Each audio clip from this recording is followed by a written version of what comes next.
Okay, do I need to get the water bottle? You had some food, okay? Hey guys, welcome back to my channel. If you're new here, my name's Allie, and today I'm doing another sit down chatty video. And you can tell by the title what the topic is today. And the reason I started this channel was to do stuff like this, where we can just sit down, have a chat, and talk about things going on.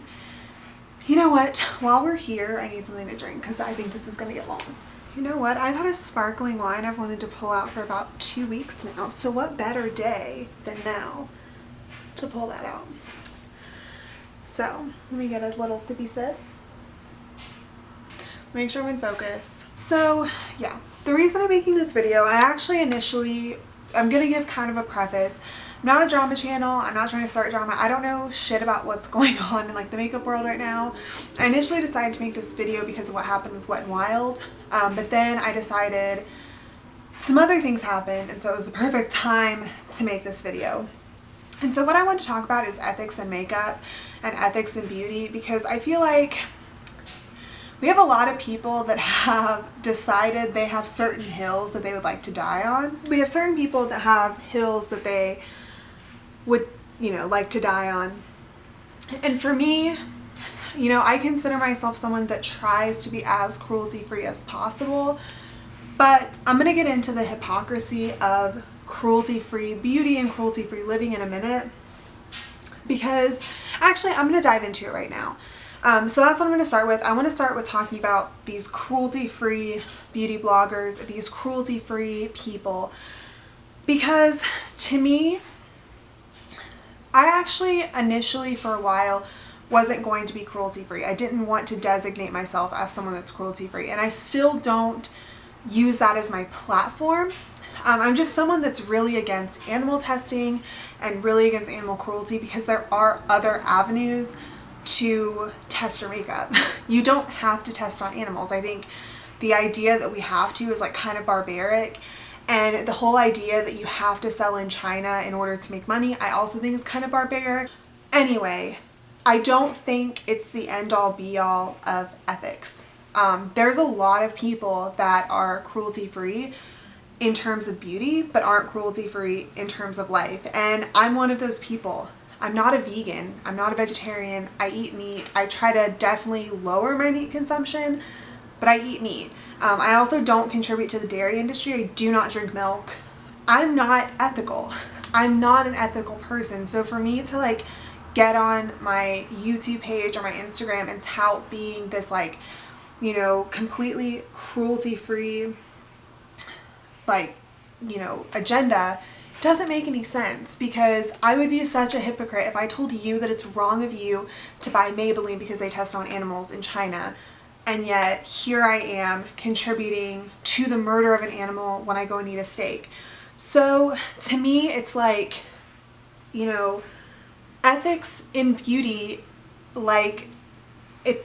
you're not a saint for doing this. I do believe, and the reason why I don't buy cruelty-free makeup is because for me, I'm like, by not buying it, I'm one less person that is telling this company that I support them. You know what I mean? So like if I buy something from Maybelline, I'm telling them that I support their practices, and I don't. So for me, buying from someone like e.l.f., I'm saying I'm putting my money into a company that I want to be successful because I believe in their ethics. So that's kind of like where I stand on that. I just feel, so for me, I don't think it's the end all be all of ethics to be cruelty free.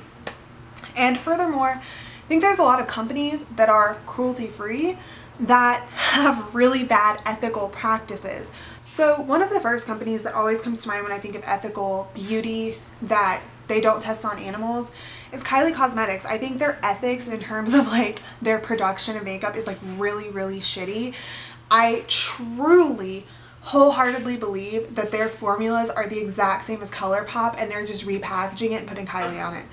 I know that's never been confirmed. I know that that's like a conspiracy theory, but I 120% believe it, because that's what type of business person that Kylie Jenner is. you know, you have horrible customer service, you don't have returns on your cosmetics, and you produce product knowing that it's going to sell out, so you get people hyped about it. And that in itself is something that really pisses me off. I don't agree with companies that do that. Morphe is another company that does that, which is why you've seen me, well, you probably haven't seen me because you may not watch my beauty channel, but I've really slowed down on buying Morphe products. I just, first of all, I don't buy their brushes because they claim to be cruelty free and yet they use goat hair brushes. And then on top of that, they associate themselves with people like Jaclyn Hill and James Charles and Laura Lee, who are horrible. And they also just have business practices that I don't believe in. You know, when you put Jaclyn Hill's name on something, it's going to sell out. That's happened time and time again. People know this.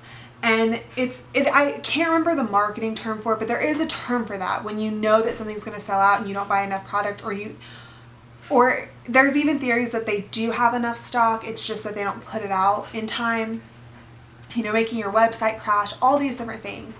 You know, Too Faced has done that before. I was really upset with the way that the Sweet Peach palette, I believe, not the Just Peachy Mattes palette, but the other one. I was really upset with the way that launch went. I had bought that palette. I'd actually purchased two. I bought one for myself and one for one of my siblings for Christmas. And first of all, the second one never showed up. They just canceled my order for one of them, and customer service was absolutely no help. But on top of it, I had ordered the palette and it didn't come until well after New Year's. And they knew that palette was going to sell out because that palette had sold out before. That palette had been like a huge limited release and people really wanted it. That period in time, I really slowed down from buying Too Faced products. And Too Faced for a while was one of my favorite brands.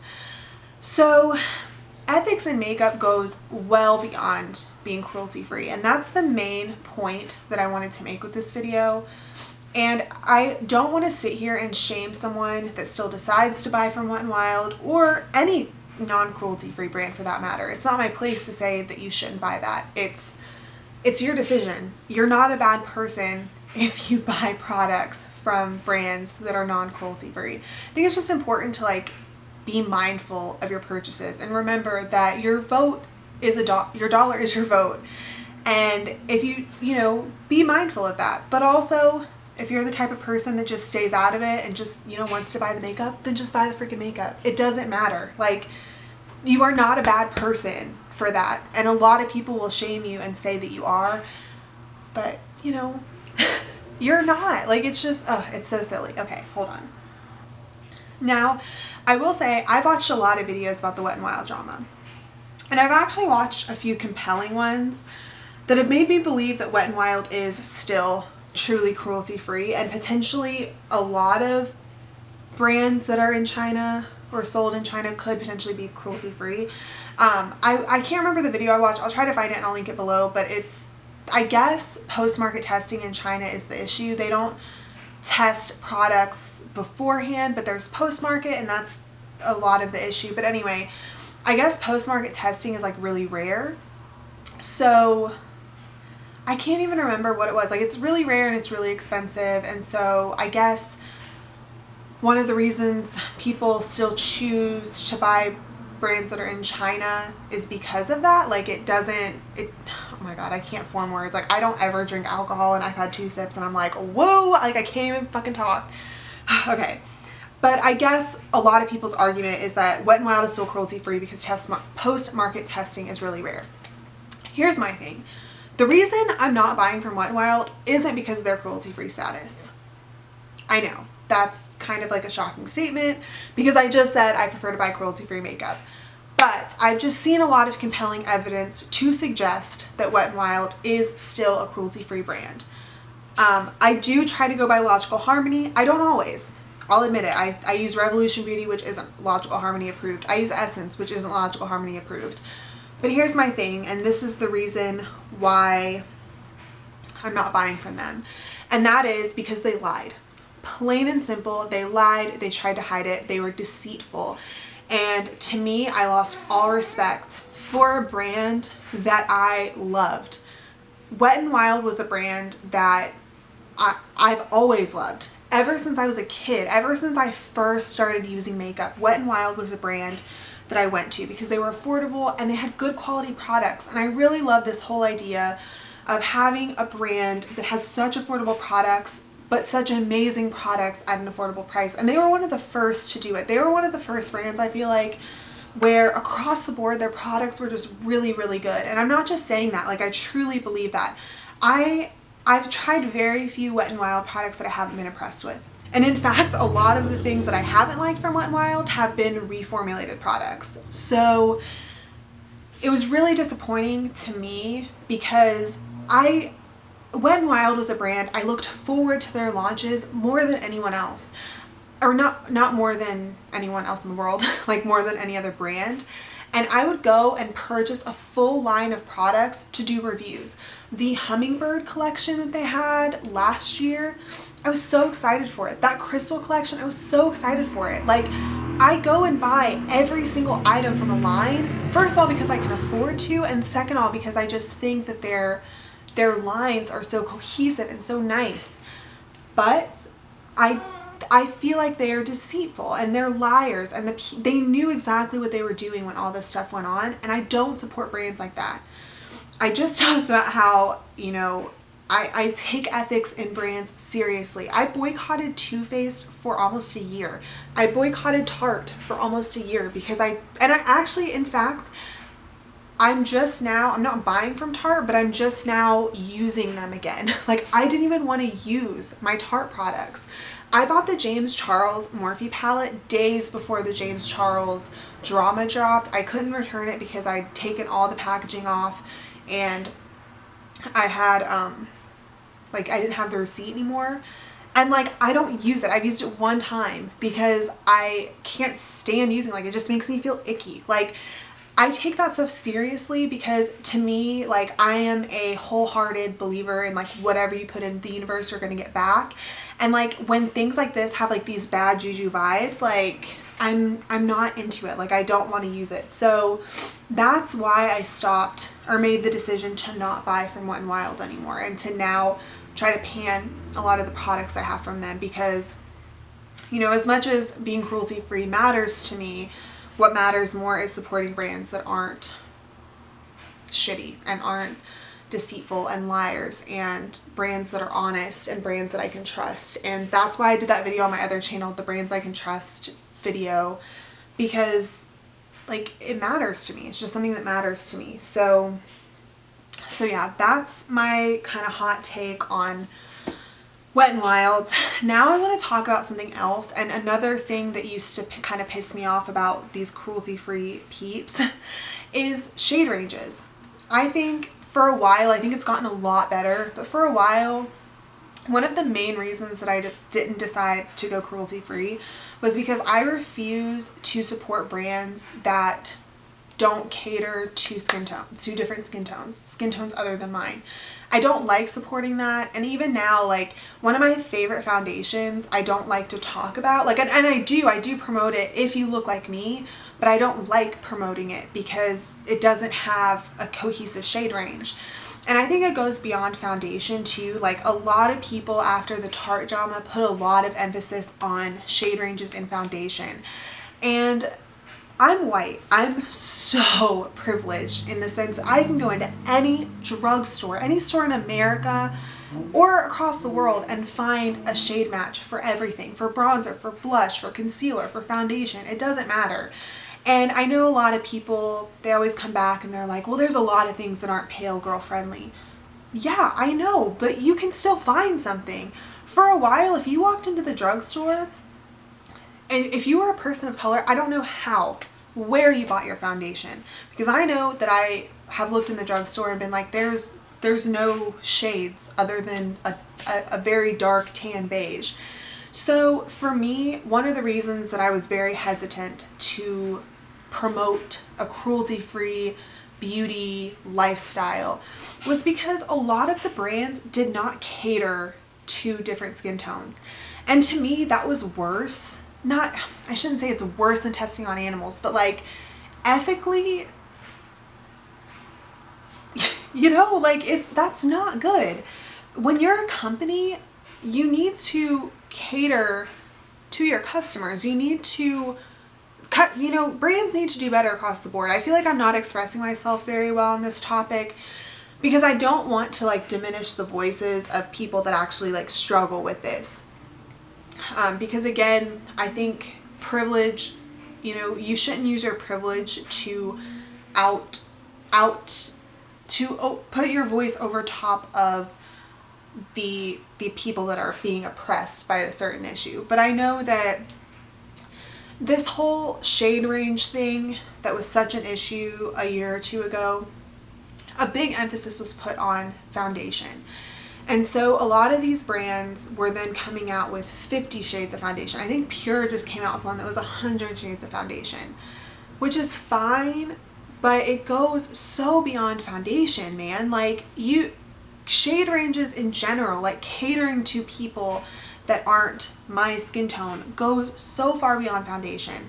And I feel icky supporting brands only because they have a cohesive shade range in a foundation. You know, I'm not going to go out and buy a foundation just for that. I did when Fenty came out, because Fenty did something amazing where across the board from the time that they've started, they have had a shade for everyone, every undertone, for lipsticks, for bronzers. They haven't come out with blush yet, but for concealer, for everything. And that's what matters. And I mean, that's not surprising. Rihanna's a woman of color, so of course she would. But to think in my brain, I'm like, these white business owners, like, never once before all this stuff happened thought about women of color, and yet these women of color are coming out with brands and taking into consideration their white consumers. And it's like, it's mind-boggling to me. So that's why I like supporting brands like Fenty, even though I don't really love that foundation. I still went out and bought it. I was really excited about it. I just ended up not liking it, but I still love Fenty products. And like, when they come out with a new release, I'm really into it. They have done some questionable things in terms of ethics, like copyright striking people that post about their releases when they've already posted about the release on Sephora, but whatever. You know, I like brands like that. Beauty Bakery, I've only tried their powder so far, but I'm so interested to try more of them because they're, you know, a brand that I value ethically. And so I just want to touch on that really quickly because it just makes me feel icky when brands are only using shade range as like a selling point in order to make themselves look like, oh, look at us, we have 100 shades of foundation. Well, you have 100 shades of foundation, but only 10 of them are for people of color. You're not really doing anything special. Just saying. And then lastly, I just want to throw this in at the end because I'm not a drama channel. I'm not into the drama. I don't want to get into that. But we have to talk about Jaclyn Hill Cosmetics because so much has come out about this.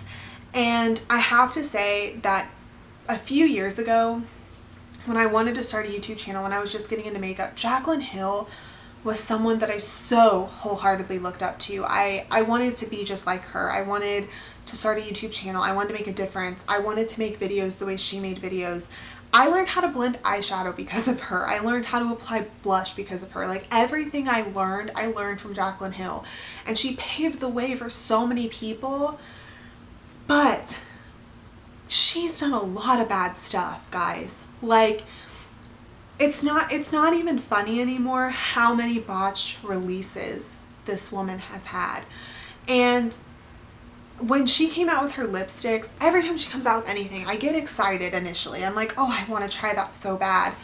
And then I remember things like the Vault drama, things like the Gerard Cosmetics drama, things like the Jaclyn Hill palette drama, which I will say, I had so many issues getting the Jaclyn Hill palette the first time around because, again, Morphe does that thing where they hype the product up, the site crashes, you can't get a hold of it, and I tried 3 times to get a hold of it. I eventually had to buy it from someone that just happened to buy 2, and it's so disappointing because they know that things are gonna sell out. It's so stupid to me.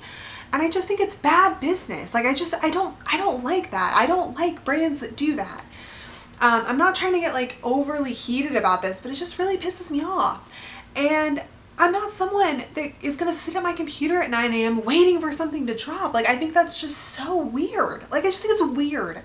So when these lipsticks came out, initially I was like, you know what?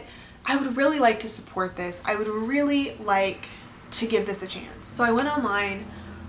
Almost all the shades were sold out. And I went to purchase some, and the site was glitching. I would have things in my cart. I would go to check out. All the things would be deleted from my cart. I would go back. Things had sold out. And at one point, I didn't press pay, but like my Apple Pay was like popping up. And luckily I didn't give the fingerprint or whatever. I just pressed close, but like I hadn't even pressed that. The site was such a glitchy mess. And so I was like, okay, I'll wait till it restocks and I'll be able to watch some reviews. And man, am I glad I didn't buy those lipsticks. Come on.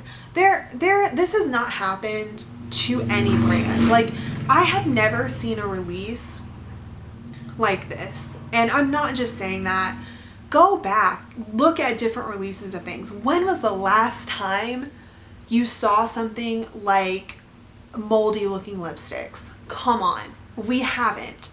You know, we've had issues where like the Emily Edit palette got taken off the shelves because it wasn't, you know, there was inconsistencies in formula. We've had issues like that. You had Subculture, you had things like that, but like that wasn't a safety issue. That was like just a formulation issue. This is like a safety issue. And for her to get on camera and act so cocky and so like whatever about it, come on. So I'm done with like Jaclyn Hill and supporting her. I think she's a piece of shit. I think people will figure it out. I don't think she should come back from this. I feel the same way about James Charles.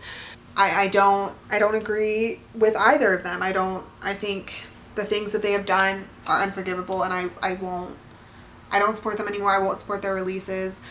And furthermore, I'm done supporting Morphe as a brand, which shocks me to even say, because they have one product that I do really enjoy that I may purchase again, but as a whole, release wise, I'm not supporting them. So you guys, I think that's it. I don't want to keep hashing these things out. I think you guys get the point. I know this is very different than, I mean, not very different from things I've done before, but I just wanted to sit down and chat about this because it's something that really irks me, really grinds my gears. But anyway, that's it. Hope you enjoyed it. Press that like button and that subscribe button if you want more from me, and I'll see you in my next video. Bye.